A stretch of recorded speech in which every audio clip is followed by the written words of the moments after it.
Phil, at this stage of the season and in your position, there's no such thing as an unimportant win, shall we say? But I thought Tuesday night was a very big win.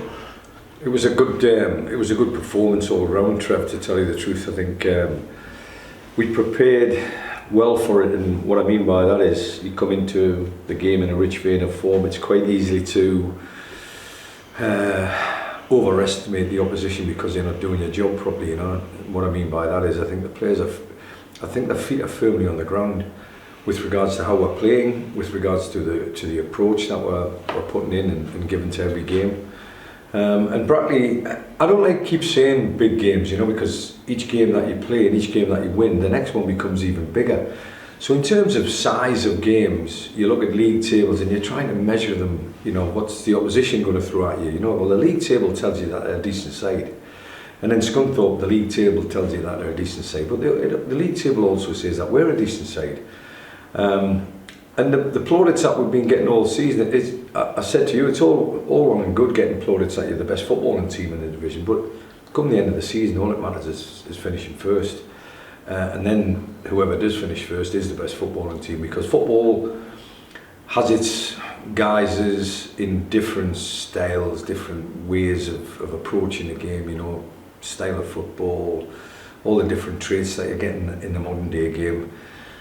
I think on Tuesday night it proved that we can adapt to whatever the circumstances are, and the circumstances were quite brutal after a good start. You know, we're going from 1-0 up against Brackley, and I thought the crowd were vociferous. I thought nobody told me that was going to be a hostile atmosphere. Everyone thought it's a lovely club, it does this and it's that and it's the other.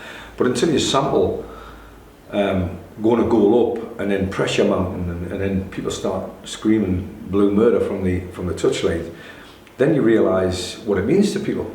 But it also showed you what it meant to us. You know, 86 minutes, you've got to ride a little bit of a storm coming from Brackley's change room or Brackley's team. And then in the second half, I thought they changed their style of football. So it's not a team that was hitting the front man or getting the ball into different areas, and they weren't pressing us in the first half. All of a sudden, they came out the traps, they came after us, and they started playing football through the thirds. But you've got to cut your cloth accordingly. I thought we did. I thought we just adapted to everything that they threw at us. And not only that, we probably played counter-attacking football in the second half for the first time in a long time. But again, that made us look dangerous as well. You know, we had our chances and it could have been more comfortable. But 1-0 against Scunthorpe at home and 1-0 against Brackley away two games later, it's a massive statement to everybody else in the football world. But it's gone. It's gone now. And now all of a sudden, we've got Peterborough Sports at Abra on Saturday, which is another different kind of challenge. Somebody once famously said it's the 1-0 wins that win your leagues. Well, certainly the clean sheets, you know, and a lot of people have been over the time I've been at the football club really questioning Christian Dibble, and I'm looking at him, there's a league goalkeeper there. I knew his father, as you well know. There's a proper player there, you know, and I think he carries the weight of the burden of pressure so easily, so very comfortably on his shoulders that if they do get past Kyle Morrison, and we'll name one of the three, but Kellett Richards, my word, for a lad who's supposedly 5'9", 5'10", try and beat him in the air. He's like a man possessed. Reece McNally, my word. So you've got a back three that's been marshalled by verbal direction, I would say, by Kyle Morrison. But once they've beaten that three, you've got Christian Dibble to beat as well. So it bodes us well for the last 6 games, is all I'm saying. The players are in a good place. Me as a manager, I'm looking at the players, and you always walk into a change room and you can smell success, you can smell a team that's playing well, you can smell a team that's on the up, but you can also hear success before you even get in there, you know, and some of the stuff that's coming out of the change room. I've had to give them a couple of days off, if truth be known, because probably 90% of the team have played 7 games on the bounce, possibly 8 games on the bounce since the back-to-back defeats that we had. So with that in mind, I thought an extra day off is not the end of the world. People are going onto the field to play with information, and they're taking that information on board, and nobody's making them little small mistakes that lead to a big mistake that leads to a goal. Nobody's making them, and long may that continue. But I think the rest and recuperation over the last 24, 48 hours has been vitally important. We'll go back to work tomorrow in preparation for Peterborough Sports, and and hopefully get a result on Saturday that again puts a marker down. You mentioned Christian Dibble at one end of the pitch, Ashley Hemmings at the other end of the pitch. I know Ashley would say, Mario is alongside him, that everybody plays a part, but that is some record there for this season. And I hope it continues. I don't want it to stop now. There's 6 games to go. Has he scored the most important goal? Maybe not. Has he scored enough goals for us to get promoted? Maybe not. So all of them things he's got to put on the back burner. And I think that's what the beauty of Ashley Hemmings is. He's looking forward to the games. He's dancing in the change room beforehand. He's calm. He's cool. His finish on Tuesday night, it sort of typified the change room. It was almost nonchalant, but at the same time with movement and direction. But the ball that was put in by Dave Worrell again sums up what Dave's all about. I went against the physio on Tuesday night. All my experience against Ellie, who's in her first year as a physio, but she was adamant that you might lose him for the rest of the season. But I had to take a little bit of a chance. Fortunately, he got through 65, 70 minutes and came off, and he's been to see a chiropractor today, and hopefully that'll align everything up and we'll see the best of Dave Worrell if we've not already seen it, because he is a player, there's no doubt about it. I've seen some great performances by Dave, but I'm seeing a player who's really enjoying his football at the moment, and if he knocks that kind of quality in, your front three are going to thrive off it. I think that as I've said to you before, the beauty of Dave is he's not an old-fashioned winger because he has embraced the modern-day way. But if he gets a half a yard, it's coming in. And I think Amari, I think Mazkuya, I think Hemo, and even at the back post in Rhys Devine, I think they're all feeding off the fact that they know it's coming in. More importantly, Rhys Devine's thinking, well, if he's putting it in, I've got to put it in. It's a great little competition, right and left. You mentioned Rhys Devine. He came off, I think, on Tuesday night, wasn't he? Is there? I've just had a chat with him in the gym. He seems quite adamant that it's not going to be a problem. I'll have a look at him in training tomorrow if he comes through training on the skate. He's got every right to start the game. I know Toby came on at half-time, or just after half-time, and did a job for us. And I can't help but re-emphasise that balance is important. The balance, not just left footers on the left and right footers on the right, because the modern day game talk about inverted wingers, inverted wing backs and stuff like that. But I do like my balance. Enough left footers and enough right footers in the team, and it tends to end up with quality coming in the penalty box. Ask me to describe how, I can't. I know I'm an FA coach and all that kind of rubbish, but if you haven't got balance in your team, I think the imbalances become obvious to opposition and they exploit it. I think our balance at the moment is very good. If you go back to last summer, I'm sure you'd probably appreciate there were a few raised eyebrows when you re-signed both Amari and Ashley Hemmings. Given they both really admit to being the wrong side of 13 now, shall we say. You must feel pretty vindicated now with that, really. I'm not after that. I'm not ever one that signs a player because you want vindicated because everybody doesn't like them, or criticisms coming your way from places that you didn't expect it to come. But at the end of the day, I just look a player in the eye when I'm signing him. And Ashley Hemmings, I had a meeting with him in the summer, and it was the right vibe. I got a good feeling from he's played in this division before and got the team promoted. And that was only a couple of years ago, So when you talk about that, the experience that he brings to the party, and not just that, as soon as he put pen to paper, he was in the gym. As soon as he put pen to paper, he was on the road, he was running. And when he came back, the first day of training, pre-season, and he was the fittest I've seen anybody come back in pre-season. I'm not saying I knew then that I had a player on my hands, because I already thought that, but I knew I had the right mentality, the right attitude, the right kind of example setter.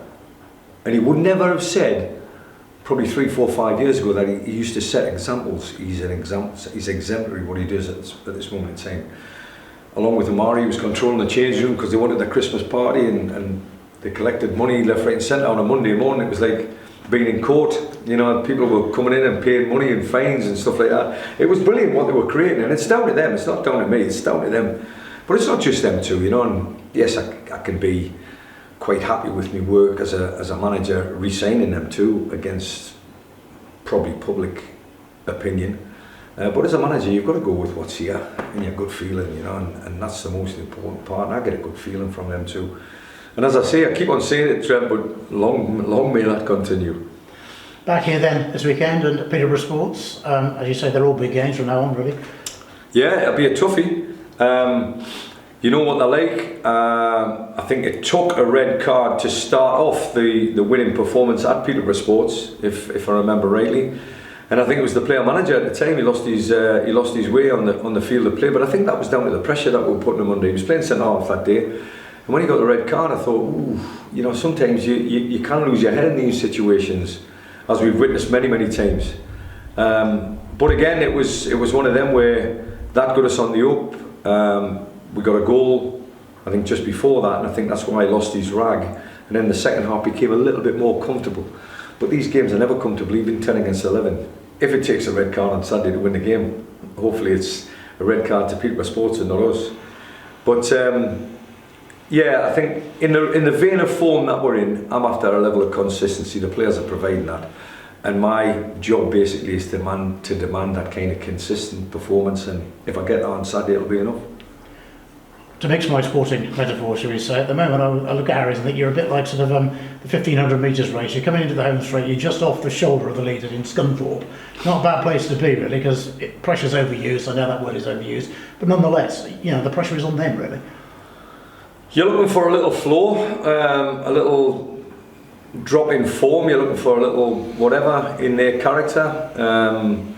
Having beaten them 1-0 here, they then go and win the next game, and that for me is it's a good test. You know, it's a good sign that they've got the right kind of mentality at their football club.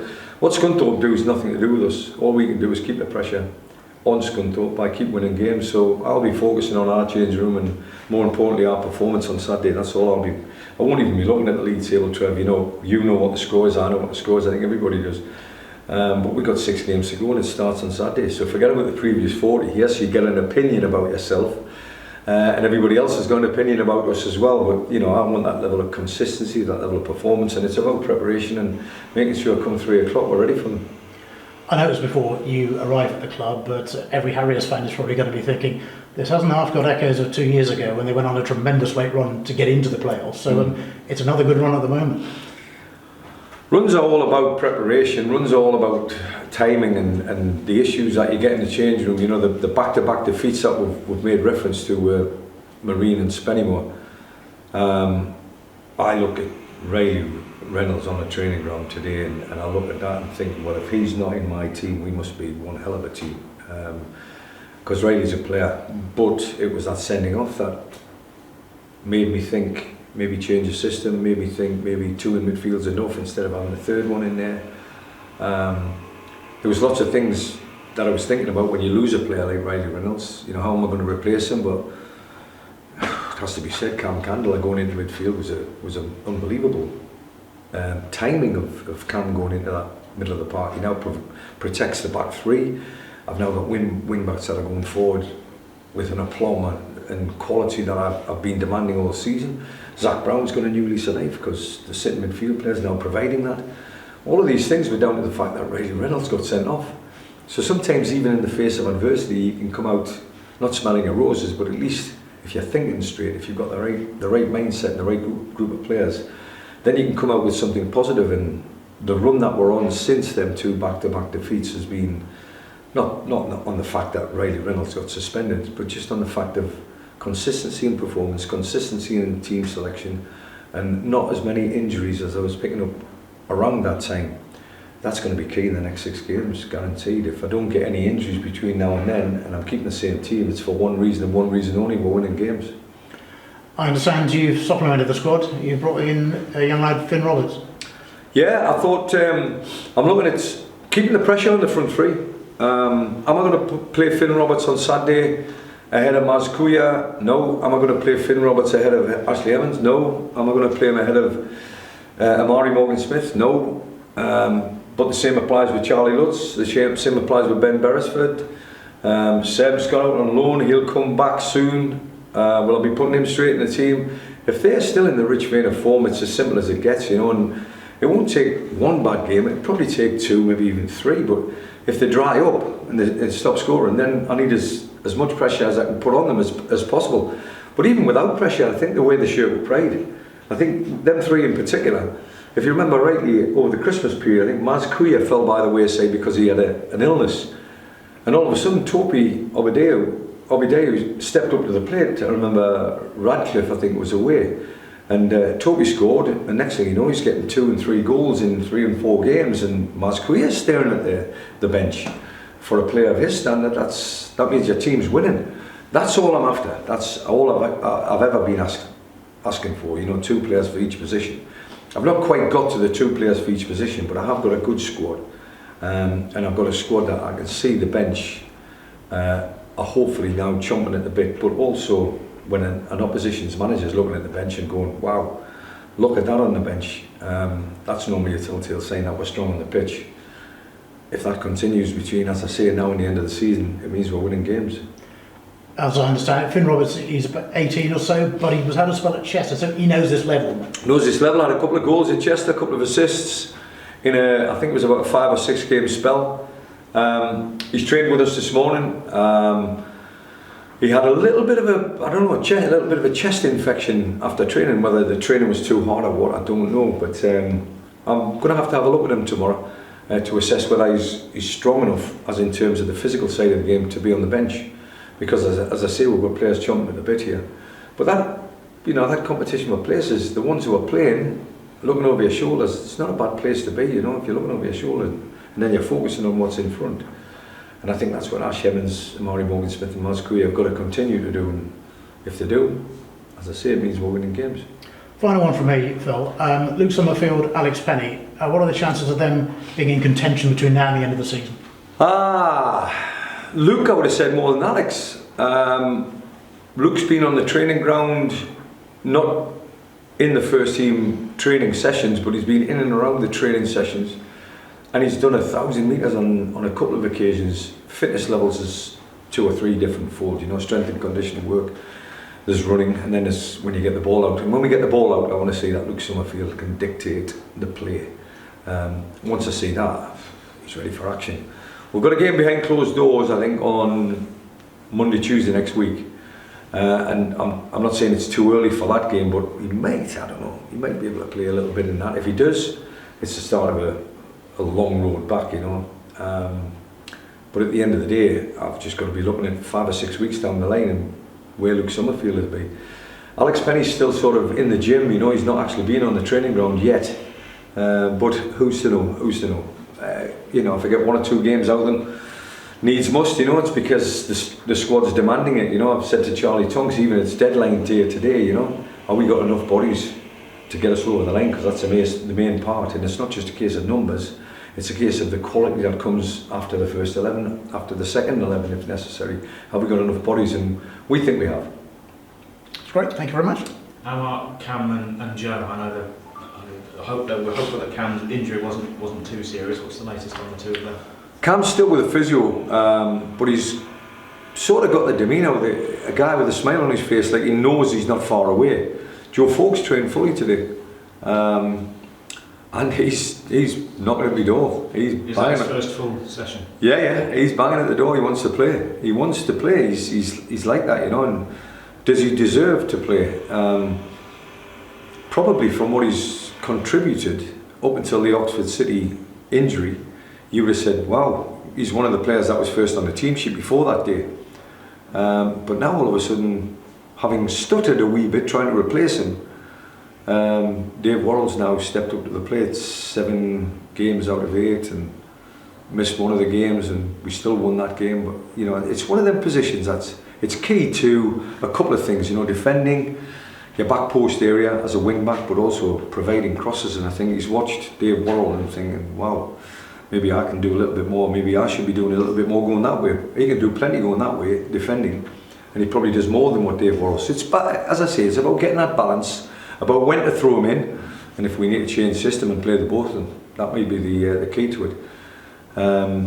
But yeah, listen, it's great to know that they're not far away, and that includes Cam. You know, Cam's just been injured, so if it's a week to 10 days, he doesn't need a game behind closed doors, he just needs a couple of days training and he'll be back in.